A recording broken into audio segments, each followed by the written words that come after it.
artists. Ever wondered how to showcase your entire digital art process in a matter of minutes or seconds? Well, I'm talking about time lapse, baby.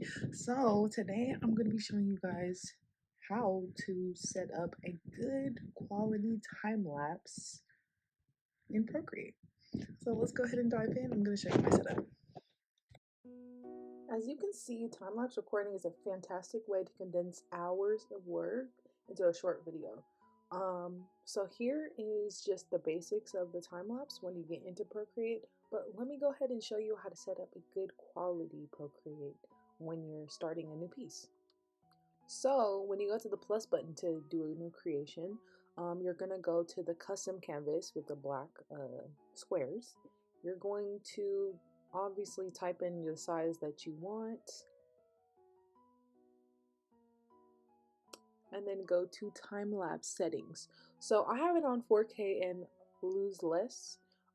It usually starts on 1080 and good quality, I believe.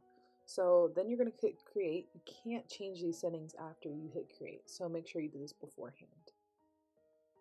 So the time-lapse settings are going to be in your wrench tool, our actions, and video. So that's going to be how you export and how you turn time-lapse on and off with the toggle switch. When you do turn it on and off while you're creating, make sure you hit don't purge. It will just pause the video. So I'm going to do like a little drawing to kind of show you what won't be in your piece, which I did with my finger, but obviously when you're drawing with your Apple Pencil. I'm going to turn it back on again.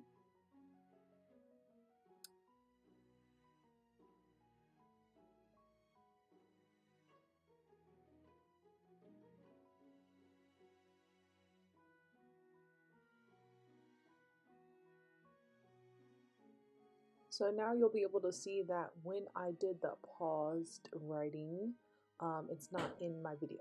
It's only what I drew. But make sure you press the don't purge button when you do this.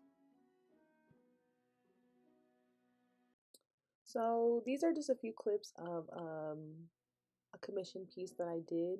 It was a portrait that somebody wanted done. So I'll check back in with you guys at the end so you can see how I export it.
So as I'm finishing up, I'm going back to export my time-lapse video. I'm going to do the full length one, not the 30-second, because I want it to be a little bit lengthier. And here's the final result. So I like to do time-lapse exports after every drawing session if it's longer than one session. Just because I feel like when it condenses, it's kind of hard to see all the details that you put into it if it's a piece that takes more than a couple hours. So those are the basics of time-lapse and recording. It's a lot easier than kind of setting something up and trying to record. But definitely use it for content, for your own tracking purposes. And thank you for joining me today, and I hope you guys learned something. Go ahead and watch some other videos and follow me.